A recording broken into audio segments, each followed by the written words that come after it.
বলো তোমাদের কোন ক্লাস? কোন ক্লাসে পড়ো তোমরা? 11। কোন স্কুল? আচ্ছা, তো তোমাদের তো আরো একটা ব্রাঞ্চ আছে না? সেটা কোথায়?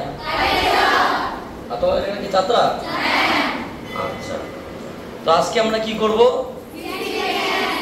স্থিতি বিজ্ঞান ইতিমধ্যে আমরা লিখেছি, তো আমরা সেটা তার কিছু এমসিকিউ প্রশ্ন তো সলভ করব। আমরা কোন বই ফলো করব বলো তো? ছায়া। রৌদ্র নয়?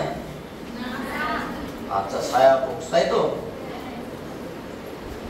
বলো ছায়া বুকসে স্থিতি বিজ্ঞান চ্যাপ্টারটা কত পৃষ্ঠায় আছে একটু বলো তো। আর কেউ আমাকে একটা বই দাও।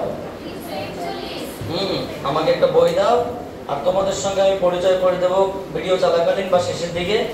টেনশনের কোনো কারণ নেই। তোমাদের যদি কোনো কোশ্চেন থাকে বা কোয়ারি থাকে তোমরা ডাইরেক্টলি ভিডিওতে বলতে পারবে। তো এখানে মোটামুটি এমসিকিউ আছে কটা? 26টা। তো আশা করি আমি 26টা কোশ্চেনই করাবো, টেনশনের কোনো কারণ নেই। আমরা প্রথম থেকে স্টার্ট করব, ঠিক আছে? তো চলো, প্রথম কোশ্চেনটা কি আছে একটু পড়া যায়। আমাদের এমসিকিউ পেজ কত বলো তো? 200 না 300? 366। তোমরা সবাই ভালো আছো? আর তোমাদের সবাই কেমন আছে? ঠিক আছে। MCQ multiple choice question. Question number 1। দেখো, প্রশ্ন 1 বলেছে তোমাদের এই কোশ্চেনটা দুটো বই দুই রকম আছে। যাদের পুরনো বই তাদের একরকম আছে, যাদের নতুন বই তাদের একরকম আছে। উত্তর কিন্তু দুটোই সমান আছে, মানে উত্তর দুটোতেই 0 আছে। সো কোশ্চেনটার অ্যানসার করার জন্য আমাদের কিছু আর্গুমেন্ট মনে রাখতে হবে, নতুবা আমাদের কিছু আর্গুমেন্টকে নিজের ইচ্ছা মতো সেট আপ করতে হবে। কোশ্চেনটা আগে পড়া যাক। কি বলেছে? বলেছে দুটি কণা এ ও বি উভয় প্রাথমিকভাবে কি আছে বলতো? স্থির। পারস্পরিক আকর্ষণ বলের প্রভাবে পরস্পরের দিকে যাত্রা করলো। যে মুহূর্তে এ এর দ্রুতি v এবং বি এর দ্রুতি 2v, তখন ভরকেন্দ্র দ্রুতি কত? এই কোশ্চেনটা কি বলা আছে? দুটি কণা আছে আমাদের এখানে। কোশ্চেন যেটা বলা আছে, এখানে একটা কণা আছে, এই কণাটার নাম কি? এই কণাটার নাম এ। এখানে একটা কণা আছে যার নাম কি? বি। কিন্তু কণা দুটির ভর কি রকম সেটা কিন্তু বলেনি। তো প্রাথমিকভাবে এ বি ইউ এর মান কত? ইউ বি এর মান কত? 0। তাদের মধ্যে কি সৃষ্টি হবে? একটা আকর্ষণ বলের সৃষ্টি হবে। আকর্ষণ বলের প্রভাবে পরস্পরের দিকে এগিয়ে আসবে। এ কত বেগে এগোবে? বি এ সমান সমান বি, আর ভি বি সমান সমান 2v। এটা বলেছে পরস্পর সমান এবং বিপরীতমুখী। কিসের জন্য বলো তো? Due to attractive force. Due to force of attraction. Force of attraction মানে আকর্ষণ। অনেক সব থাকে না attraction. So force of attraction বা আকর্ষণ বলের জন্য পরস্পরের দিকে এগিয়ে আসছে। এখানে অন্য একটা বই কিরকম আছে? অন্য একটা বই সম্পর্কে তোমাকে পাশাপাশি বলি। পুরাতন বই এখানে একটা কণা আছে, এখানে একটা কণা আছে। কণাটার নাম এ, কণাটার নাম বি। এটা ওল্ড বুক, বুঝতে পারলি কি না? যদি আমাদের এখানে বুকসটা ইম্পর্টেন্ট নয়। সো এই কণাটা ভি এ সমান সমান এ ভি এবং ভি বি সমান সমান ভি, দুটোই ভি বেগে চলছে এবং প্রাথমিকভাবে দুজনেই কিন্তু স্থির ছিল, যেমনটা এখানে ছিল ইউ বি সমান সমান 0। এটাও কিন্তু ডিউ টু অ্যাট্রাকশনে চলে আসছে। প্রশ্ন হচ্ছে যে এদের ভরকেন্দ্র দ্রুতি কত? যখন যখন জাস্ট রেস্ট পজিশনে ছিল তখন ভরকেন্দ্র কি একটা জায়গায় ছিল, এবং যখন তারা এগিয়ে আসতে স্টার্ট করলো তখন ভরকেন্দ্র কত হবে? ভরকেন্দ্রের কোনো চেঞ্জ হবে না। দুরকম ভাবে আমরা অ্যানসার বলতে পারি। ভরকেন্দ্রের চেঞ্জ হবে না মানে যেখানে ছিল সেখানেই থাকবে। ভরকেন্দ্রের দ্রুতি কত? উত্তর হবে 0। তোমরা দুটো বইতে দেখবে অ্যানসার 0 হবে। বুঝতে পারি কি না স্যার? কারণ কি? কারণ দুটো। নাম্বার 1, আমরা মনে রাখবো যদি কোনো বস্তুর উপর বাহ্যিক কোনো সংস্থা দ্বারা বল প্রয়োগ না হয় তবে সেই বস্তুর বা সেই সংস্থার কোনো ভর কেন্দ্রের মানে সরণ বা ভর কেন্দ্রের বেগ বা ভর কেন্দ্রের ত্বরণ হয় না। কি বললাম? কোনো সংস্থার উপর যদি বাহ্যিক কোনো এজেন্ট বা সংস্থার বল প্রয়োগ না করে বা না টানে বা না ঠেলে, মানে বাহ্যিক ভর যদি 0 হয়। আচ্ছা বলো তো, এদের মধ্যে কি কোনো বাহ্যিক বল আছে? তাহলে এরা এগিয়ে আসছে কি করে? নিজেদের মধ্যে বল, বাইরে থেকে তো কেউ ঠেলেনি, বাইরে থেকে তো কেউ টানেনি, তাহলে নিজেদের মধ্যে অ্যাট্রাকশন করছে। তো বুঝতে পারলে? তাহলে এখানে কি কিন্তু কোনো বাহ্যিক সংস্থার কার্য নেই, মানে বল প্রয়োগ নেই। আমাদের এমসিকিউ নাম্বার 7-এও আমরা তাই পাবো, এবং এরকম কোশ্চেন আরো আছে, সেখানে আমরা দেখবো যে বাহ্যিক সংস্থা 0 হওয়ার কারণে, মানে বাহ্যিক মাথায় রাখবে, যখন কোনো একটা বস্তুর উপর বাহ্যিক কোনো সংস্থা বল প্রয়োগ করবে না, তখন তার ভর কেন্দ্রের দ্রুতি বা ভর কেন্দ্রের সরণ বা ভর কেন্দ্রের ত্বরণ কি হবে? when x মানে কি external force 0, then r of cm, v of cm and a of cm should be কি? should be constant. বুঝতে পারলে কি বললাম? তারা ধ্রুবক থাকবে, মানে যেখানে ছিল সেখানে থাকবে। আর একটা বিষয় আমরা ক্যালকুলেশন করতে পারি, মানে ক্যালকুলেশন প্রসেসে দেখাতে পারি। কিন্তু যেমন তোমাকে প্রশ্ন করা বলো তো আরসিএম কত? আরসিএম সমান আমরা জানি m1 r1 plus m2 r2 by m1 plus m। VCM কত হয়? m1 v1 m2 v2 by m1 plus m। ACM কত হয়? এসিএম সমান সমান m1 a1 m2 a2 m1 plus m। যদি আমাদের কখনো এগুলো ব্যবহার করতে হয়, তো দুটি কণা দ্বারা সৃষ্ট যে পজিশন, তাদের মানে ভর কেন্দ্র বের করার একটা সহজ পয়েন্ট। এবার একটা বিষয়, এখানে কিন্তু প্রত্যেকটা কণার বেগ দেওয়া আছে, তারা তাদের বেগ দেওয়া আছে, তারা পরস্পর বিপরীতমুখী। তো এটাকে যদি আমরা পজিটিভ ডাইরেকশন বলি, এটা হবে তোমার নেগেটিভ ডাইরেকশন। এটাকে যদি আমরা পজিটিভ ডাইরেকশন বলি, এটাকে তাহলে হবে কি নেগেটিভ ডাইরেকশন। যদি এদের ভর দেওয়া থাকতো, তাহলে আমরা এইসব কিছু না করে ডাইরেক্টলি ক্যালকুলেশন করতাম, মানে ডাইরেক্টলি আমরা কি মানে এই সমস্ত সূত্র দিয়ে হিসাব করতাম। এটা কিন্তু ভর দেওয়া নেই, বুঝতে পারলে? যদি এই কোণটার ভর হতো 2m, সাপোজ কি হতো, আর এই কোণটার ভর হতো m, মানে এর থেকে এই দ্বিগুণ ছোট বা এই দ্বিগুণ ভারী, তবে সেক্ষেত্রে আমরা দেখতে পাতাম কি আসতো বলতো, ভিসিএম যে জিনিসটা আসতো, ওর ক্ষেত্রে যেটা আসতো, এখানকার ক্ষেত্রে যেটা আসতো m1, তাহলে m1 এর জায়গায় আমরা কি লিখবো?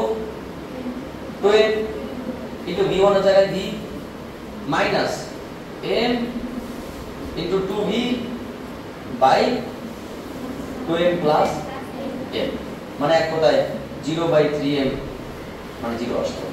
এটা হলো সে কিন্তু ফুলফিল আর্গুমেন্ট নেই, যদিও এটা আমাদের দরকার নেই। আমাদের এটা সবথেকে গুরুত্বপূর্ণ পয়েন্ট, এটা মনে রাখবো যে বাহ্যিক কোনো সংস্থা যদি বল প্রয়োগ না করে, তো সেক্ষেত্রে তাদের ভর কেন্দ্রের অবস্থান, বেগ, ত্বরণ কিছু চেঞ্জ হয় না। তবে এখানে কিন্তু কেউ ঠেলছে না, কেউ টানছে না। যদি কেউ ঠেলে বা টানে, তখন সে ব্যাপারটা আলাদা। এখানেও তাই, যদি এই প্রত্যেকটা কণার ভর সমান হতো, যেহেতু বেগ সমান দিয়েছে, তাহলে সেক্ষেত্রে আমরা কি বলতে পারতাম? ভিসিএম সমান সমান m into v minus m into v by ম প্লাস ম, মানে 2 ম, 0/2 ম, ম 2 ম 0। তো এরকম ফুলফিল আর্গুমেন্ট থাকলে আমরা ক্যালকুলেশন করতে পারতাম। তো অ্যানসার কি হবে বলো তো? তুমি নিউ বুক দেখো আর ওল্ড বুক দেখো, অ্যানসার কি হবে? 0। কত নম্বর option? Option A is the correct answer.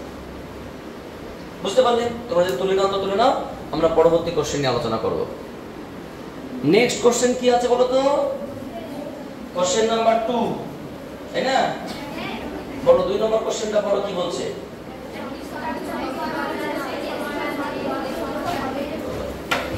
একটি সংস্থায় দুটি কণা আছে। একটি সংস্থায় এই সংস্থার ভর কেন্দ্র থাকে, মানে আমি তোমাকে বলছি উত্তরটা উত্তর সহ রেডি করো, পরে যদি কিছু বুঝতে পারো, কারণ উত্তর সহ রেডি করে বুঝতে পারবে না। একটি সংস্থায় দুটি কণা আছে, এই সংস্থার ভর কেন্দ্র থাকে কণা দুটির সংযোগকারী রেখার এমন এক বিন্দুতে যে কোনো একটি কণা থেকে ওই বিন্দু দূরত্ব ওই ভরের সঙ্গে ব্যস্ত অনুপাতে পরিবর্তিত হয়। কিছু কি মাথায় ঢুকলো না? ধরে নাও আমি বলছি দুটো বল আছে, আর বলের মাঝখানে একটা দণ্ড আছে, রড দিয়ে আটকানো আছে। দুটো বল দণ্ড দিয়ে আটকানো আছে। যদি দুটি বলের ভর সমান হয়, বলতো কোন জায়গায় ধরে তুললে সামনে উঠবে? ঠিক মাঝখানে। যেমন এই যে দণ্ডটা আছে, এটা সুষম হয়, আমি কোন জায়গায় ধরে তুলে সামনে উঠবে?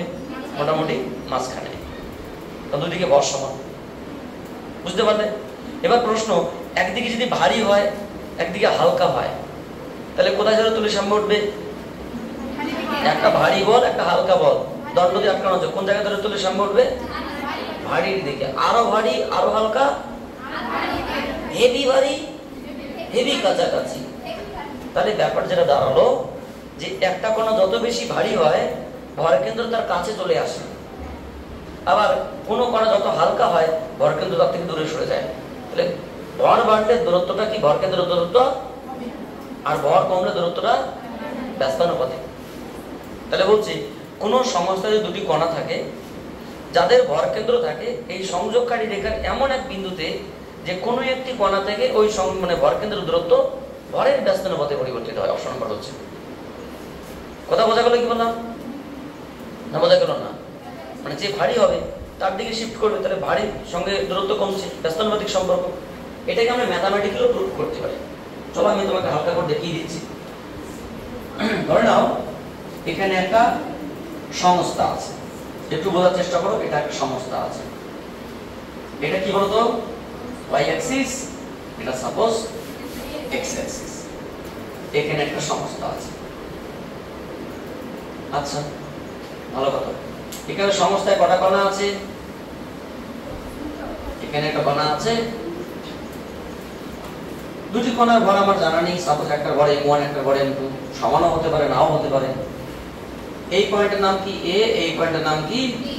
প্রথমে এখান থেকে এর দূরত্ব কত? সাপোজ r1, x1 লিখতে পারি, সাপোজ r1 লিখলাম। এই পয়েন্ট থেকে এই পয়েন্টের দূরত্ব কত? তাহলে ভরকেন্দ্র সাপোজ এখানে আছে, যে পয়েন্টের নাম c। তাহলে ভরকেন্দ্রের দূরত্ব কত? ভরকেন্দ্রের দূরত্ব কত হবে? ভরকেন্দ্রের দূরত্বকে আমরা লিখি r cm। সব প্রশ্ন এইটুকু দূরত্ব কত বলতো? r of ac R r of ac। কারণ এই কোণ থেকে ভরকেন্দ্রের দূরত্ব, এই কোণ থেকে ভরকেন্দ্রের দূরত্ব। সব প্রথমত r of ab টা কি? r of ab সমান হচ্ছে তোমার rcm - r1। ভালোভাবে দেখো, এটা তোমাদের বইয়ে নেই, ঠিক আছে? থিওরিতে বইয়ে নেই। rcm - r1 এবং r of bc সমান কি? r2 - rc। ভালোভাবে দেখো, বুঝতে পারছো না? বোঝা গেল? একটা সংস্থা, দুটি কণা আছে m1 m2, যাদের অবস্থান r1 r2, centre of mass এখানে আছে, যে সেন্টার অফ মাসের ডিসটেন্স rcm। সো ab এবং ac এবং bc ডিসটেন্স এটা, বুঝতে পারলে? এবার বলো তো আমরা কি জানি? We know. বলো তো ভরকেন্দ্রের অবস্থান কি? rcm সমান আমরা কি জানি? আমরা জানি m1 r1 plus m2 r2 by m1 plus m2। তাহলে এক কাজ করা যাক, r of ab টা আমরা বের করি। বলো তো r of ab কি হবে? rcm মাইনাস, সো rcm এর মান বসিয়ে দাও, m1 r1 plus m2 r2 by m1 plus m2 minus r1। তুমি এটাকে লসাগু করো, m1 plus m2, m1 r1 plus m2 r2 minus m1 r1 minus m2 r1। তাহলে এখানে একটা পার্ট কেটে যাচ্ছে এবং ওখান থেকে m2 কমন যাচ্ছে, তাহলে r2 minus r1 by m1 plus m2। বুঝতে পেরেছো কি বললাম? অনুরূপ ভাবে আমরা কি বলতে পারি বলতো? r of bc সমান কি করতে পারি? r of bc সমান আমরা বলতে পারি, সরি, r of bc সমান কি? ভেরি গুড, r2 মাইনাস, আমাদের হেভি ট্যালেন্ট দিয়ে ঘুমাও কি করে? m1 r1 plus m2 r2 m1 plus m1 plus m2 লসাগু করলে কি হবে? m1 r2 m2 r2 m1 r1 m2 r2 এটা কেটে যাবে, এখান থেকে m1 কমন যাবে, r2 r1, so r1 sorry m1 plus আমাদের কাজ হয়ে গেছে। শুধুমাত্র এই দুটোকে আমরা ডিভাইড করে উত্তর পেয়ে যাব। r of ab by r of bc সমান কি বলতো? r of ab মানে m1 বাই sorry m2 into r2 minus r1 by m1 plus আর m1 into r2 minus r1 by m1 plus। তাহলে আমরা এটাকে যদি ক্যালকুলেশন করে তাহলে কি দাঁড়ালো? m2 by m1 সব কেটে যাবে। ভালো করে দেখো, এবারে একটা লাইন জাস্ট আমাকে বলো তো তোমরা বুঝতে পারছেন না? r of ab, তাহলে এটাকে তুমি এমনি কনসেপ্ট দিয়ে ক্যালকুলেশন করতে পারো, টেনশন নেই। এটা কি লিখতে পারি 1 by m1 by 1 by m2, m2 by m1, তাহলে এটার সঙ্গে এটা কি সমানুপাতিক। So r of ab proportional to 1 by m1 এবং r of bc সমান সমান কি proportional to 1 by। আচ্ছা বলো তো rab কোনটা? rab আর ab কেন হতো? এটা rac নাকি? ab লিখছি যে ab করে দেব, তোমরা ধরুন এটা ac হবে, একটু তো বলবে, মুশকিল ব্যাপার। r of ac লিখেছি আমি, r of ac ac সমান এটা, এখানে কি r of ac সমান হবে। আমি এবার চেক করতে গিয়ে দেখছি তোমরা বেশ মুশকিল ব্যাপার, তোমাদেরকে কি বলবো আর বলো তো RAC কোনটা? এটা RAC মানটা কি আসলো? M1 এর সঙ্গে স্থান করে। আর BC মানটা কি আসলো? M2 এর সঙ্গে। তাহলে ভর কেন্দ্র থেকে যে কোনো কণার দূরত্ব ওই ভরের সঙ্গে, ভর কেন্দ্র থেকে যে কোনো কণার দূরত্ব ওই কোণের সঙ্গে। আমাদের সবই ঠিক আছে, শুধুমাত্র নামকরণটা আমাদের সিলেকশন থেকে ঠিক আছে। সো আশা করি বুঝতে পারছো, খুবই সহজ কোশ্চেন। আমি তোমাদের 3 ভাগের কোশ্চেনটা করে দিই, তারপর তোমরা একবার টুকবে, তাহলে তোমার দুটো কোশ্চেন একবার থেকে যাবে। কোশ্চেন নাম্বার 3টা একটু স্টাডি কর কি বলছে। 3 নম্বর যেটা বলেছে যে মূল বিন্দুর সাপেক্ষে দুটি সমান ভরের, দুটি ভরের মান কি সমান, সমান ভরের অবস্থান ভেক্টর যথাক্রমে এই ভেক্টর এবং বি ভেক্টর, এদের ভর কেন্দ্রের অবস্থান ভেক্টর কি হবে? সাপোজ তোমাকে আমি বলছি এটা একটা এক্স ওয়াই জেড তল, ঠিক আছে, X Y axis, X Y Z. এখানে কয়টা কণা আছে? সাপোজ এখানে একটা কণা আছে, এখানে একটা কণা আছে। সাপোজ এই কণাটার ভর কত? m, এই কণাটার ভর কত? m। আমরা বলতে পারি m1 সমান m, m2 সমান m। মূল বিন্দুর সাপেক্ষে এই কণাটার অবস্থান দূরত্ব কত? r1 ভেক্টর সমান কি বলেছে? a vector. এই কণাটার অবস্থান ভেক্টর কত? r2 ভেক্টর সমান কি বলেছে? b বলেছে। তো ভর কেন্দ্র কোথায় থাকবে? এদের সংযোগকারী রেখার কোন একটা জায়গায় থাকবে। সাপোজ সেই সংযোগকারী রেখার জায়গাটা ধরো তোমার যেই পয়েন্টে থাকবে, সাপোজ মেবি বা উপরে নিচে কোন একটা জায়গায়, এটা ভর কেন্দ্রের দূরত্ব, তাই না? সো এটা কি বলতো? RCM, RCM vector. ওরা সেটাই বলেছে, সমান মানের দুটি বস্তু বা দুটি কণা যদি a এবং b অবস্থান ভেক্টর অবস্থান করে, তাহলে সেই দুটি কণা দ্বারা সৃষ্ট সংস্থার ভর কেন্দ্রের অবস্থান ভেক্টর কি হবে? আমরা কি জানি বলতো? আমরা জানি RCM সমান সমান m1 r1 plus m2 r2 by m1 plus m। So m1 মানে m আর r1 মানে a vector, m b vector by ম ম।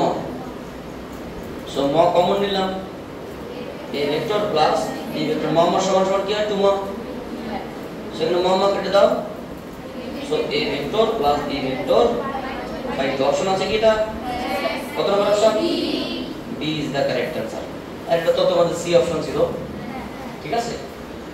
তো যারা ভিডিও দেখছে তাদের উদ্দেশ্য বলছি, যদি কোনো জায়গায় বুঝতে না পারো তোমরা ক্লিয়ারলি কমেন্ট করবে। ইভেন তোমরা যদি মনে হয় যে তোমরা আমার স্টুডেন্টদের সঙ্গে কনসাল্ট করতে চাও, তাদের কাছ থেকে তোমরা শুনতে পারো, কারণ আমার থেকে ওরা অনেক বেশি এক্সপেরিয়েন্সড। মাঝে মাঝে আমি ওদের কাছ থেকে আমার তথ্যটা জেনে নেই।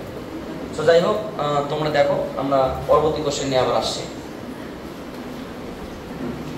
এরপরে কত নম্বর কোশ্চেন?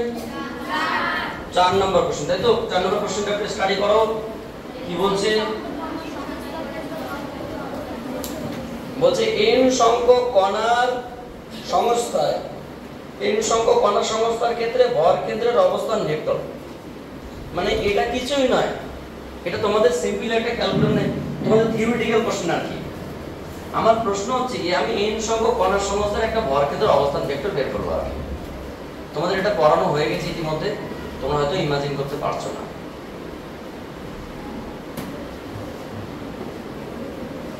যখন থিওরি পড়ানো তখন আলোচনা করা হয়ে যায়।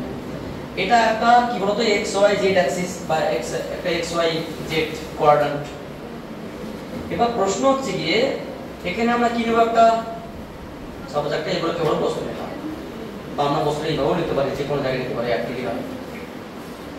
বস্তু নিলাম। এই বস্তুর কতগুলো কণা আছে, কি বিন্দু, এখানে একটা কণা আছে, যে কণাটার ভর কত, যার দূরত্ব কত r1। এখানে একটা কণা আছে যার ভর কত m2, যার দূরত্ব কত r2। এখানে একটা কণা আছে যার ভর দূরত্ব, এখানে একটা কণা আছে mn r দন্তের নাম, এবং এখানে একটা কণা আছে যেটা ভর কত ক্যাপিটাল M, যার দূরত্ব কত rcm। মানে যেখানে সমস্ত ভর থাকে। ভর কেন্দ্র কি বলতো, কোন বস্তুর যে বিন্দুতে বল প্রয়োগ করলে বস্তু সোজা যায়, কোনো বাঁকাবাঁকি ঘটে না, তার নাম কি ভর কেন্দ্র। তার এখানে সে ভর কেন্দ্র যেখানে সমস্ত ভর থাকছে। ওরা ভর কেন্দ্রের অবস্থান ভেক্টর rcm এর মানটা চেয়েছে। সো বলুন তো আমরা কি জানি, উই নো, আমরা কি জানি ভর কেন্দ্রের অবস্থান ভেক্টর মানে n সংখ্যক কণা। এখানে কতগুলো কণা আছে, মানে এখানে আরো অনেকগুলো কণা আছে, এমন না যে এগুলো আছে, আরো অনেকগুলো কণা আছে, কণা আছে, কোণে আছে, হ্যাঁ পাত্র আছে, পাত্রী আছে, এখানে অনেকগুলো আছে আর কি। অবস্থান ভেক্টর কি বলতো, rcm সমান সমান কি m1 r1 plus m2 r2, আমরা মানটা বের করলাম m3 আছে m2 r2 plus dot dot dot dot m না r না মানে দন্তের না by m1 plus m2 plus dot dot dot ময়না। বুঝতে পারলে, এটা আমরা জানি। এটা পরবর্তী স্টেপে অ্যানসার, পরবর্তী স্টেপটা যেটা সামেশন আবার p equals to 1 to p equals to দন্তের নাম mp rp by summation আবার p equals to 1 to p equals to দন্তের নাম। এটা অ্যানসার। কত নম্বর অপশন আছে বলো তো? Option number C is the correct answer. তোমরা কি এই লেভেলে বুঝতে পেরেছো? বুঝতে পারলে না। তোমরা 9 10 ক্লাস লেভেলে তোমার ম্যাথমেটিক্স একটা চ্যাপ্টার ছিল মিন মিডিয়ান মোড প্রোজাইক, হ্যাঁ গ্রাফের একটা চ্যাপ্টার ছিল, শেষের দিকে দেখো ওখানে এই চিহ্নটা ছিল সামেশন। পড়ো তো, এখানে আমি লিখি p equals to 0 to p equals to 1, এখানে p equals to 3, এটা মানে কি বলো তো 0 plus 1 plus 2 plus 3 মানে কত 6। এটা কি জানো? আচ্ছা, তার পাশাপাশি আমরা এটাও তো বলতে পারি, তাহলে summation p equals to 1 to p equals to 3, তাহলে তোমরা কেমন xp, এটা মানে কি বলো তো x1 x2 x3।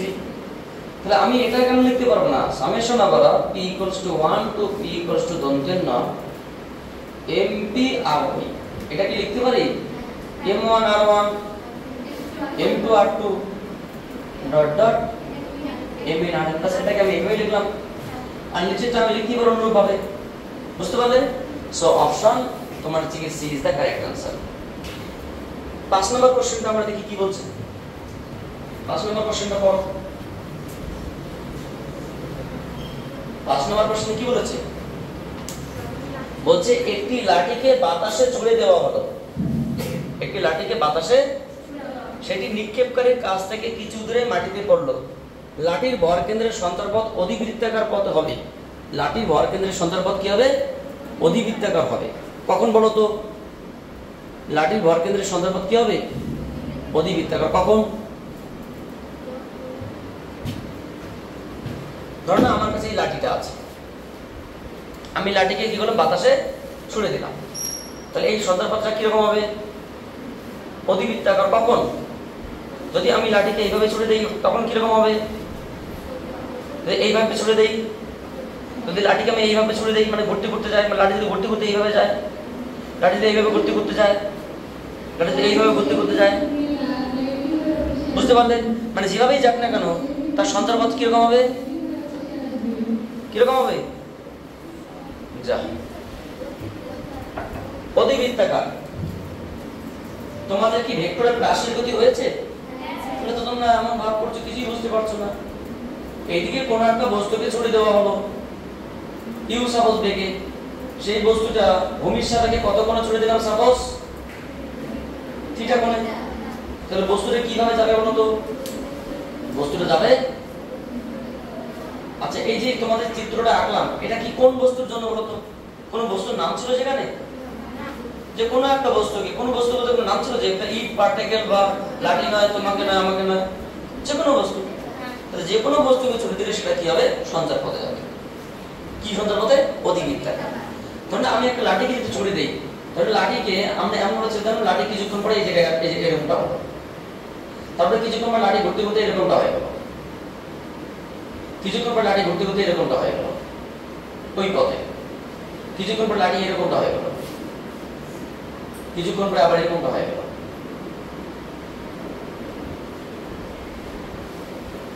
And then এরকম হয়ে গেল, তারপরে সে আবার এরকমটা হয়ে গেল, মানে সে ঘুরতে ঘুরতে মাটিতে গিয়ে পড়লো। বুঝতে পারছো? এখানে একটা জিনিস বড় বড় দেখো, এখানে এটা কি বলতো, এটা একটা কি বলতো, লাঠি, লাঠির ভরকেন্দ্র কোথায় আছে, যদি সুষম হয় তো ভরকেন্দ্র এখানে আছে, দেখো ভরকেন্দ্র সব জায়গায় কোথায় আছে, মাঝখানে আছে, তাহলে লাঠি যেভাবে ছুড়ে দেওয়া হোক না কেন, সে দৈর্ঘ্য বরাবর প্রস্থ বরাবর ঘূর্ণন ভাবে যেভাবে ছুড়ে দেওয়া হোক না কেন, তার যে অধিবৃত্তাকার পথ হবে, কার মানে অধিবৃত্তাকার পথ হবে লাঠির ভরকেন্দ্রের। কোন একটা বস্তু, তোমাকে ঠ্যাং ধরে ছুড়ে দিলাম, তোমার মাথা ধরে ছুড়ে দিলাম, তোমাকে হাত ধরে ছুড়ে দিলাম, তোমাকে পুরোটা ধরে ছুড়ে দিলাম, তো যেভাবে ছুড়ে দিই না কেন তোমার শরীরে যে ভরকেন্দ্র যেই পয়েন্ট আছে সেই পয়েন্টের সাপেক্ষে তোমার প্রতিবাদ কি হবে, অধিবৃত্তাকার। বুঝতে পারলে কি বললাম, তোমার কিসের সাপেক্ষে, ভরকেন্দ্রের সাপেক্ষে। সো সব ক্ষেত্রেই হবে, আমি ঘুরিয়ে ঘুরিয়ে ছাড়ি আর বাকিয়ে বাকিয়ে যেভাবে হবে করে, তার উত্তর কি হবে, সব ক্ষেত্রে, মানে অলওয়েজ সব ক্ষেত্রে। অপশন আছে কি সব ক্ষেত্রে,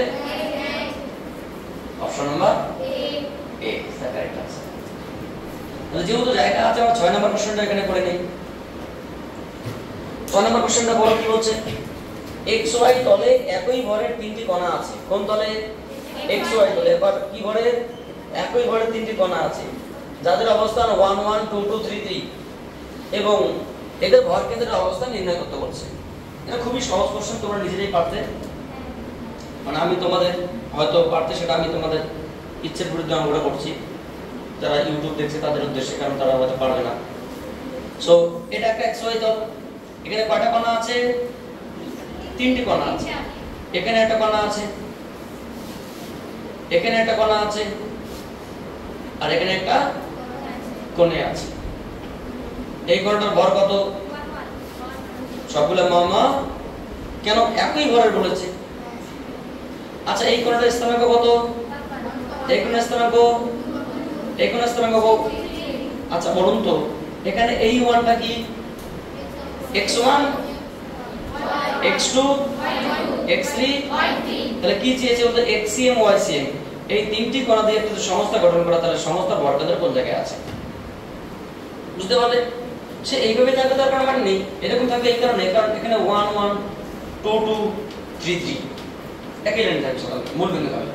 তো যাই হোক না কেন এদের কি চেয়েছে বলতো, সুতরাং নির্ণয় একটা বলতে পারলে আমরা বাকিগুলো পেয়ে যাব। নির্ণয় x ভর কেন্দ্রের x স্থানাঙ্ক, ভর কেন্দ্রের x স্থানাঙ্ক কি বলতো, xcm সমান সমান কি, xcm সমান সমান m1 x1 m2 x2 m3 x3 appoint m1 plus m2 plus একটু বলুন তো আমাকে, এখানে m1টা কত, x1, m2, m2 x3 কত, এখানে কত ম সো 6 ম বাই 3 ম সমান সমান কত 2। আচ্ছা, এবং ভর কেন্দ্রের ম্যাম কি তোমাদের বসতে বলছে নাকি? ভর কেন্দ্রের y স্থানাঙ্ক, y স্থানাঙ্ক, তাই তো? কি বলুন তো, y সেম এটা পারবে না? m1 y1, m2 y2, m3 y3 by, এই সহজ না? এত সহজ অঙ্ক যেগুলো দেখেছো তোমরা কখনো? Thank you.